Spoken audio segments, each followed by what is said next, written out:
The working day started with Angela Rayner being cleared by the taxman and then Wes Streeting resigning but pulling out of a challenge to the Prime Minister. But in the last few hours, the battle lines have been drawn. And now, with reports that Keir Starmer won't block him from running in a by-election, Andy Burnham will try and win the seat in Makerfield, near where he grew up. Is he enough of a local hero to overcome the swell of reform? And can he beat Starmer in a leadership race? Tonight, British politics is in flux, and no one knows where the pieces will settle. Here's our political editor, Gary Gibbon. Through the morning, Westminster wondered if the House of Cards was about to fall. Was the Prime Minister going to be challenged by his Health Secretary? In number 10, there was growing confidence, where Streeting hadn't got enough MPs to back him. At 1 o'clock, Wes Streeting resigned from the Cabinet, but didn't announce a challenge. In a stinging attack on the Prime Minister, he wrote, "Where we need vision, we have a vacuum. Where we need direction, we have drift. Leaders take responsibility, but too often that has meant other people falling on their swords." What are you going to say to the Prime Minister, Health Secretary? Wes Streeting said he'd forewarned the Prime Minister he was going to resign in their abrupt meeting yesterday. Number 10 said his coup attempt had failed because he couldn't gather the 81 MPs needed to start a leadership bid. Isn't the truth, a lot of people will think, you just didn't have 81 nominations for him? So people might think that, but I'm confident that Wes had the numbers, but decided, and decided not to do it. 81? Not to do it because MPs and the unions asked for the contest. As he says in his letter, and people know this, you know, where we need vision, there is vacuum, and where we need direction, there is drift. But he said he didn't think he could win.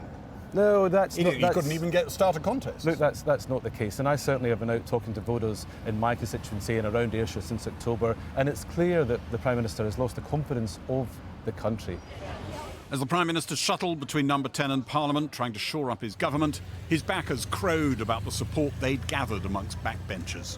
The tally of people now openly supporting the Prime Minister, saying he should say amongst Labour MPs is 115 people. Not very good. 115 people, but there's lots of other conversations that are going on. Lots of other MPs. They don't seem to have sure, but some felt that they can support the Prime Minister. Some people want to keep their own council, and that's absolutely fine, Gary. Got no issues with that at all. Yes, absolutely. It would help if you had a bigger number. No, look, we have to become. We've had a bad set of elections. We want to be coming together at this time. But no sooner was one threat seen off than another appeared. The first sign, the Mayor of Greater Manchester was too busy for his regular phone-in show. Radio Manchester. I've got this statement from Andy Burnham. It's very rare that he's ever missed a hot seat in the last 6 years. Andy Burnham was busy again, looking for a seat he could win in a by-election so he could come back and take over as Labour leader and Prime Minister. A Labour MP from the right of the party was the one to step aside. There was no attempt to disguise the purpose. Josh Simons, in a letter to his Makerfield constituents, wrote, "The Labour Party and the government must change. Andy can deliver that change." It's the seat next to Andy Burnham's old constituency of Lee. He has strong connections to the area, but he also has an electoral challenge. In last week's local elections in Makerfield, the seats tally shows Labour lost out heavily to Reform. Reform had a win in every single ward, and the party tonight said it would throw everything at the by-election. The Prime Minister led the party's governing National Executive Committee in blocking Andy Burnham's last attempt to stand in a by-election, when the intention to take over the party and government was more camouflaged. Tonight, Andy Burnham's online message was blatant, saying he wanted to bring the change we have brought to Greater Manchester to the whole of the UK. After this week, he wrote, "We owe it to people to come back together as a Labour movement, giving the Prime Minister and the government the space and stability they need as the by-election takes place." It sounded like he was asking everyone not to rub the Prime Minister's nose in it. Be nice to the man. If my plan works, he'll soon lose his car, his house and his job. Well, Gary is with me here now on the green. Gary.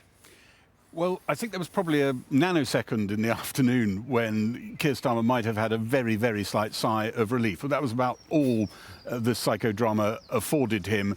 Wes Streeting had thrown in the towel, although those aren't the words he used.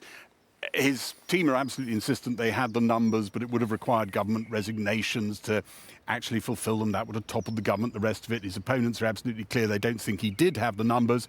Whatever it was, that campaign fizzled out, and then suddenly, hey presto, we have Andy Burnham on the scene. There are a whole load of complications, of course, to this Andy Burnham potential candidacy. The NEC, the National Executive Committee, last time round, Keir Starmer said effectively he wasn't going to give this guy the backdoor key so he could come in and burgle the house. Well, this time it's not really up to Keir Starmer. He's not got much capital authority left, and I think the trade unions are pretty confident. I'm pretty confident of saying that trade unions are going to hand the keys to the back door to Andy Burnham to come in and burgle Downing Street and try and get Keir Starmer out of there. The bigger problem is the by-election itself. The seat he has chosen is an enormous challenge, courageous, as Sir Humphrey might have called it, because reforms seem to have enormous strengths there. What it would be is incredible proof of product of how good Andy Burnham is at taking on reform if he were to win it, but there is an enormous possibility in the eyes of people who know that seat very well that he might not get there. And then there's all sorts of policy issues that are raised by an Andy Burnham candidacy. How will the gilt markets respond? They might not respond too radically in the morning, because this is all a long way off and there are so many hoops to go through. But there have been concerns in the gilt markets about talk about getting rid of fiscal rules. He's certainly flirted with that. And there's all sorts of other policies that he brings into play, cozying up to other progressive parties, proportional representation, things that strike fear into a lot of Labour MPs' hearts. And then there's the whole timescale of this. The only way Andy Burnham actually gets there on this trajectory involves the sort of extended timescale that Keir Starmer has been telling everybody in private meetings for days would lead to absolute chaos. So you cannot rule out, amazingly, even after the week that we are coming towards the close of, you cannot rule out the possibility Keir Starmer's still there by the autumn. Gary, thanks very much. Well, our North of England correspondent Claire Fallon is in Hindley within the constituency of Makerfield, where that by-election that Andy Burnham has his eye on will be happening. Claire, over to you. And already this by-election is being dubbed by some Makerfield or Breakerfield for Andy Burnham. And for sure, as Gary just mentioned, this absolutely is a gamble for the Mayor of Greater Manchester. Already one hurdle overcome now that there is a seat identified for him, but many, many more hurdles still to go.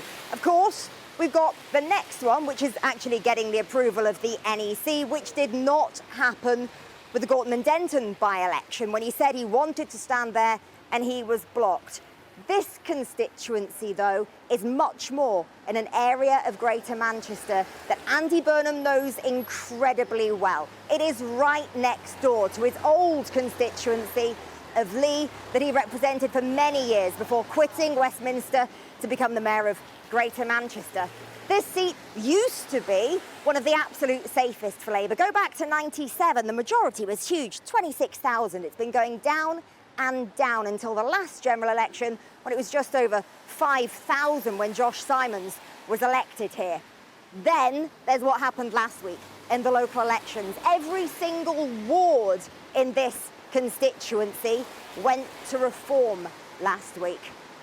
What Andy Burnham and his backers are hoping is that there are enough people in this area who don't think of a vote for Andy Burnham as being quite the same as a vote for Labour. We saw some evidence of that in the Gorton and Denton by-election, and then just last week, one council leader who just lost his seat said to me, yeah, really negative on the doorsteps. Andy Burnham, though, greeted like a rock star when he was out campaigning. Claire, thank you very much indeed. Well, joining me now here on the green is Douglas Alexander, the Secretary of State for Scotland. He served in the cabinets of both Tony Blair and Gordon Brown. Thanks for coming out in the inclement weather. Good evening, Matt. Are you hoping that Andy Burnham will win this by-election or lose it? Well, it's ultimately up to, first of all, the National Executive Committee and then But they've the said voters. he can run, right? Well, Number 10 has indicated this evening that they're not going to block There's Andy no way Burnham. there's no way they're going to But block let's it see up. if other candidates emerge. But if Andy Burnham was to be selected as the Labour candidate, of course I would want Andy Burnham to win. I want every Labour candidate to win. Even though when Andy Burnham wins, he's going to take on your boss, Keir Starmer, almost immediately. Well, listen, we've had endless leadership speculation today and for That is recent going to happen, days. though, isn't it? Well, let's take one step at a time. There's a process that needs to be followed. That involves the National Executive Committee, and as you say, the indications this evening is that Number 10 is not seeking to block Andy Burnham as a candidate. He will then rightfully and reasonably have to be selected by the members of Makerfield Constituency Labour Party, and then critically, it is a matter for that community and for that public. Now, we will be working hard for whoever is the Labour candidate. If it's Andy Burnham or anyone else, we'll be working hard. But it's ultimately a judgment for the people of Makerfield as to whether he's elected. So there are steps before you get a newly elected, hopefully, Labour MP. You know what the Andy Burnham slogan is, don't you? The unofficial one, vote Labour to get rid of Starmer. Well, listen, I've worked with Andy for many years. I remember him when he was working first in the Blair government that you mentioned, then we served together in the cabinet. He is a Labour man through and through. He's done a fantastic job in Manchester, is doing a fantastic job in Manchester. I think he's got a big contribution to make, but I appreciate there's going to be headlines, speculation, noise. The truth is we've had a whole lot of that in recent days, and notwithstanding the news today, our responsibility as a government is to get back to the day job and focus on the work in hand. But let's be honest, I mean, as Secretary of State for Scotland, you were up there for the elections, you must have experienced just how toxic and unpopular the name Keir Starmer is on the doorstep.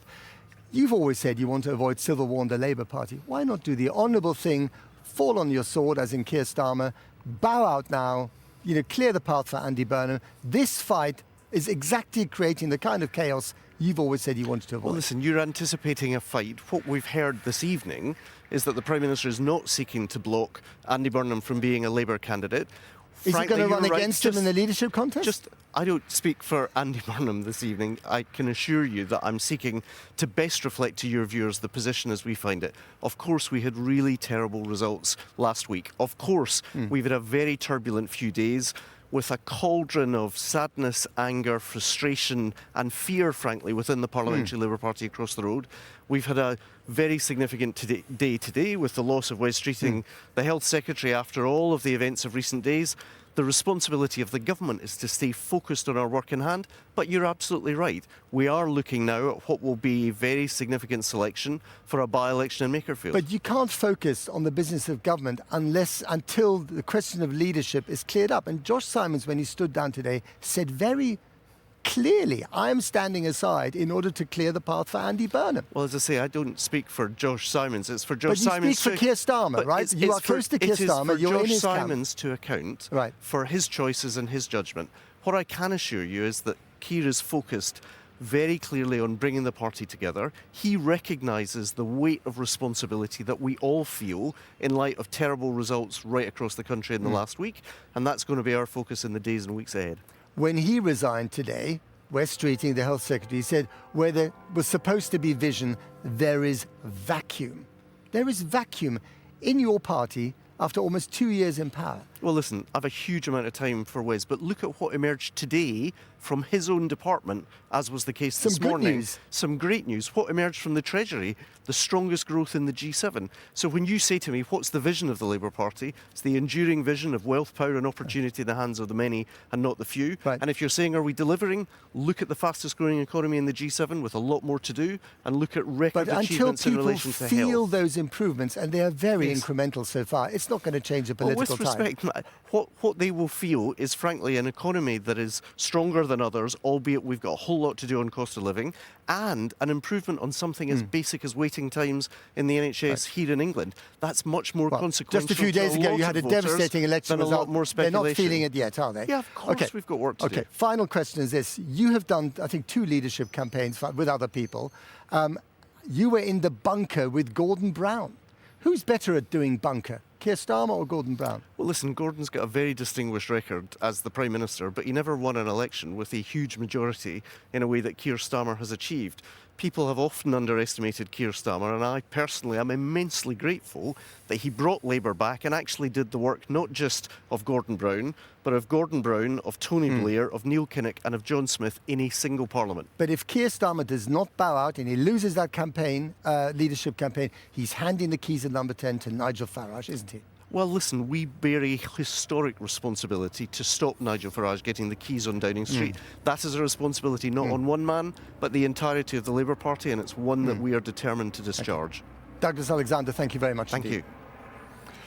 Now, one Labour MP who's been vocal in calling for Keir Starmer to go is Clive Lewis. He even offered to give up his seat in Norwich South so that Andy Burnham could stand in a by-election before today's news. He joins me now. Clive Lewis, thanks for coming on the programme. So you can hold on to your seat. Someone else has done the honourable thing.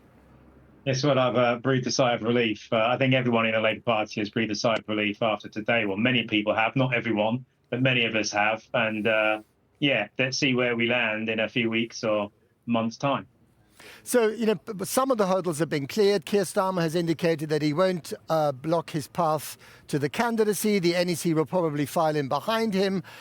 But, as we have pointed out already on the programme, half the votes in that constituency went to Reform. 24 wards went to Reform. 24 councillors went to Reform. This is Reform turf now. This is not a safe seat, is it? Well, look, you've got a Labour MP there with a majority. Those were local elections. This is a by-election. By-elections are very different. And I think on top of that, we also know the reason Andy Burnham didn't want a seat in Norwich or Norfolk, well, just because my constituents wouldn't want that, but also because he's a very popular individual, as you've already reported, Greater Manchester and the North West. And ultimately, we have to believe that if Andy Burnham is going to be able to help the Labour Party and this Labour government turn itself around and prevent a Reform government, then he should be able to beat Reform there. We're not taking anything for granted. Look, we're not even there yet. He's got to get through the NEC. Sure. We've got to get the writ. And that's obviously some hurdles that have to be jumped over. But in this by-election, there will be a very clear choice for the people of Makerfield. Do you want a new Labour government with a new potential Labour Prime Minister? And I think we have to be honest, Andy Burnham isn't coming back into Parliament to serve on anyone else's cabinet or to be a backbencher. Right. He will be coming to become Prime Minister, ultimately. But that's a big choice. Of course it is, but it's also a massive, massive gamble. If he loses this election to Reform, then basically that's curtains for the Labour Party in the next general election. So are you really sure that this is a gamble you want to undertake? I think at the moment there are many people inside the Labour Party and across the country who feel that the trajectory we're on after those local elections, the unpopularity of the Prime Minister, that we are on a slow cruise to a Reform government. And I think ultimately, sometimes in politics, you have to go with your gut and do what's right. We're taking a chance. There's no two ways about that. I understand that. And I don't think anyone would want to be in this situation. None of us want to be in this situation where we find ourselves at the moment. But the reality is, this isn't just any right-wing government. It is one of the most right-wing authoritarian governments we will ever see, or would have seen in our history. We look over the pond, over in the Atlantic, in what's happening in the US. We look at what's happened in Hungary. We look around the world. That's not the kind of government I want to see. I understand there are some people that do, but that's not what I want to see. And this is our best chance, I believe, to prevent that. But precisely because of those stakes, it makes the gamble so big. And it is actually in itself quite telling that you couldn't find a seat that was safer than this one for Andy Burnham to contest. And that shows you the way that the political tide is going in this country. I think it tells you that there are lots of MPs that want to hold on to their seat, want to form a government. And there are a number of them, myself included, who wanted Andy Burnham to come in and play his part in turning things around. That's what I see here. I think, for days, weeks even, we've been told, where is this seat? Well, the seat's here. For days, weeks, we were told there's no route through the NEC. That now looks potentially like that could happen. Now we've heard the Prime Minister has said that he won't block him. I just think, look, ultimately, politics is a challenge. This is a risk. But these are unprecedented times that we're living in. Look at the world around us. Look what's happening. Yeah. And ultimately, we need our best team on the pitch. Andy Burnham is a part of that team. I want to see him in here. I think there are millions of people out there. He's very popular. What's not up to like? And I think that's what we're going to do. OK, we'll see. Clive Lewis, thank you very much indeed. Well, other than Keir Starmer, it's probably fair to say that no one in the Labour Party wants a leadership contest less than the Chancellor right now. The economy expanded by 0.6% in the first 3 months of this year. Rachel Reeves said it showed that her plan was starting to bear fruit and the leadership contest would derail all that. Well, our economics editor, Helia Ebrahimi, joins me now. Helia. Well, Matt, it should have been a good news day for the government, shouldn't it? Good news on the economy, good news on the NHS. And outside of Westminster, that is what people care about. And as you just heard Douglas Alexander boasting, Britain's economy in the first 3 months of 2026 was doing well. Even in the face of the war in the Middle East, it was more resilient. As the chart shows, the economy grew by 0.6% for the first 3 months. That's faster than any other country in the G7. That's even faster than the US and markedly faster than our European neighbours. The problem, Matt, is that most economists expect this growth to fizzle out. And obviously on the ground, people are not feeling that. In fact, just the reverse. They're feeling costs go up and up and up because in April, they're reporting a much harder picture. You can see the cost of living crisis has got worse and worse. And in April, 79% of adults, Matt, say they've seen their costs jump in the last 30 days.